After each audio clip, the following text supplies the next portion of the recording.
There's a moment when you sign that financing contract for the car and you feel like you've just made an intelligent, adult, responsible decision. They tell you the monthly payment fits in your budget, that everyone does it, that this is the normal way to live. But nobody explains that you've just agreed to work for that car for the next 5 or 6 years of your life. This isn't a story about cars. It's a story about how a decision that seems small can define your entire financial future.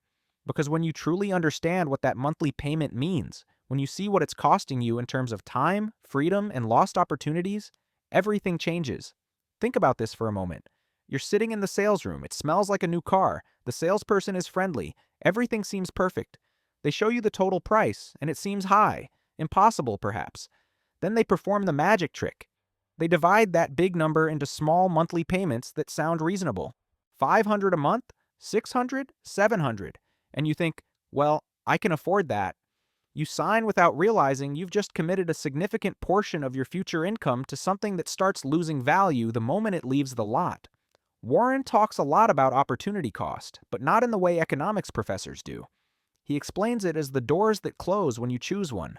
When you commit $500 a month for 5 years, you're not just paying for a car.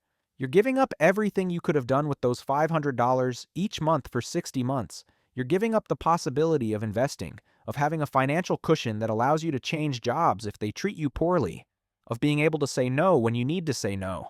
Most people never calculate the real cost. They see the monthly payment and think that's what it costs. But if you're paying $500 a month for 5 years with 7 or 8% interest, you're going to end up paying much more than the original price of the car. You're going to pay maybe $35,000 for something that's currently worth $28,000 and that in 5 years will be worth $15,000 if you're lucky. It's one of the worst financial transactions you can make, and millions of people do it every year thinking they're being responsible. But here's the part that really matters, and that's almost never mentioned. It's not just the money. It's what that monthly payment does to your life.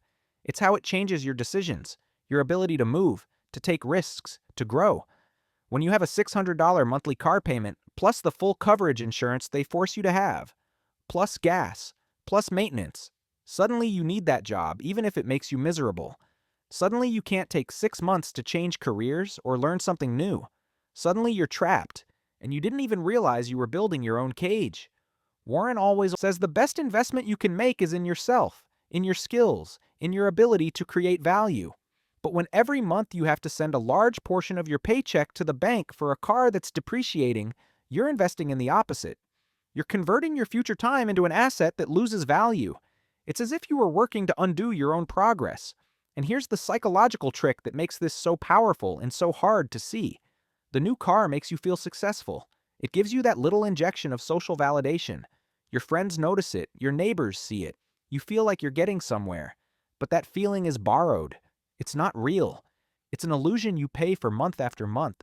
And meanwhile, the person driving a reliable but boring used car is accumulating real freedom, real options, real power. This isn't about moralizing consumption.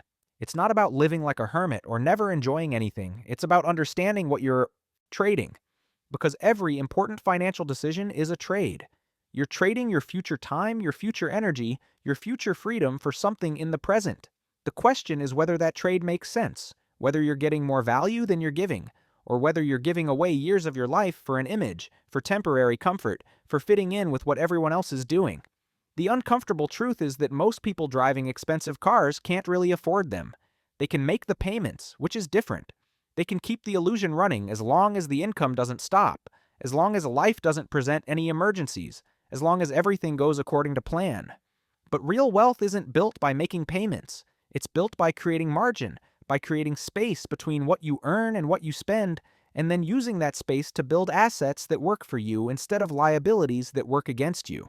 Warren understands something fundamental about money that most people take decades to learn, if they ever learn it at all. Money isn't for spending on things that make you look rich. Money is for buying time, for buying options, for buying the ability to say no to things you don't want to do.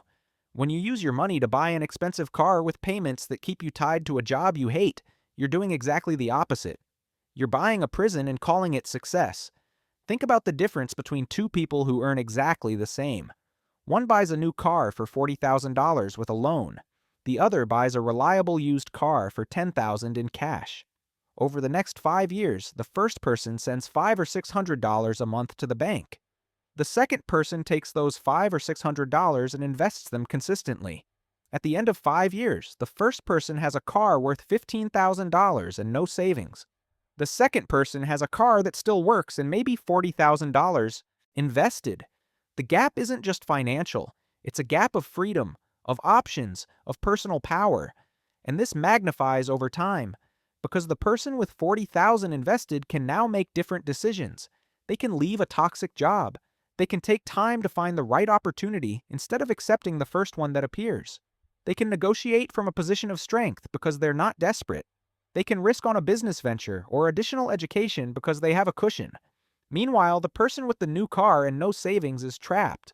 Every decision they make is limited by the need to maintain those monthly payments. Their life becomes smaller with each passing month, even though on the outside it looks like they're living well. This is the trap almost nobody mentions. Monthly payments seem small, manageable, normal, but they accumulate. A car payment here, a credit card there, maybe a student loan, a mortgage that's too big. Suddenly, almost everything you earn is committed before the money hits your account. You're running on a financial treadmill, working harder and harder, but getting nowhere, building nothing real, gaining no freedom. Warren has a simple philosophy about this. He says you should buy things that retain or increase their value and avoid things that depreciate rapidly. A new car is literally one of the worst examples of something that depreciates. It loses 20% of its value the first year. Each year after it loses more. It's an asset that melts like ice in the sun, and you're paying interest for the privilege of watching it melt. But deeper than that, he understands that true wealth isn't in the things you own, but in your ability to generate income and in your ability to control your time. Every time you commit to a large monthly payment for something that depreciates, you're reducing both. You're reducing your ability to invest in yourself, to develop new skills, to seize opportunities, and you're reducing your control over your time, because now you need that steady income just to maintain the payments. People wonder why some individuals build wealth even with modest incomes, while others with large salaries live paycheck to paycheck. The answer almost always lies in these seemingly small decisions. The car decision, the house decision, the decision of how much to spend to impress other people who probably aren't even paying attention. People who build real wealth understand that every dollar has an opportunity cost. Every dollar spent on depreciation is a dollar that's not working for your future. And here's the hard part. The part that requires true financial maturity. You have to be willing to look less successful than you could look.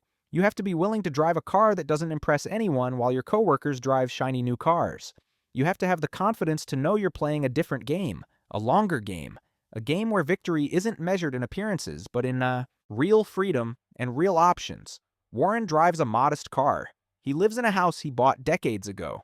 Not because he can't afford more, but because he understands those things aren't where the real value is.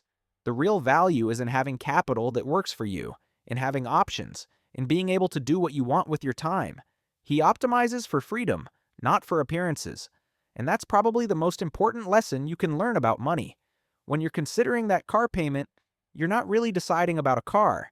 You're deciding about your future. You're deciding whether you want to be a person who works to pay for things that lose value or a person who works to build assets that gain value.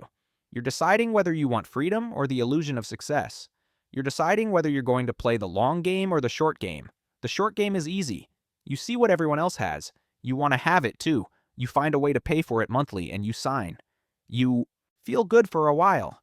The problem is the short game never ends. There's always a newer car, a bigger house, something else to buy to maintain the illusion. And every time you level up in the short game, you tie yourself tighter to the need to maintain that income, to maintain that appearance, to keep running on that treadmill. The long game is different. The long game requires patience. It requires that you be willing to look ordinary for years, maybe for decades, while you build something real beneath the surface. It requires that you value your future freedom more than your present image.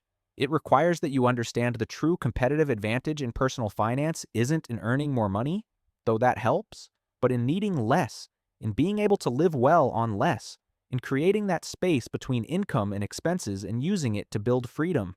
And here's the beautiful irony. The people who play the long game, who avoid the traps of monthly payments, who invest the difference, who build real assets, eventually reach a point where they could buy any car they wanted in cash. But by that time, they don't care anymore. They no longer need the car to feel successful because they have real success. They have real freedom. They have the ability to choose how they spend their time. And they realize that's worth infinitely more than any car.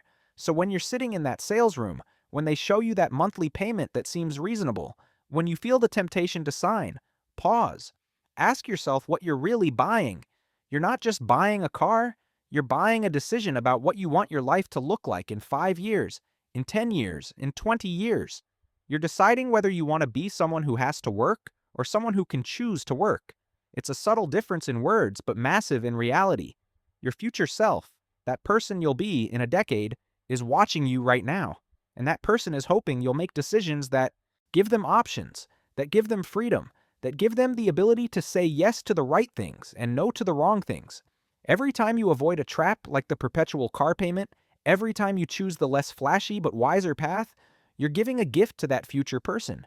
You're giving them the possibility of living on their own terms. And in the end, that's the only thing that really matters. Not the car you drive, but the life you have the freedom to live.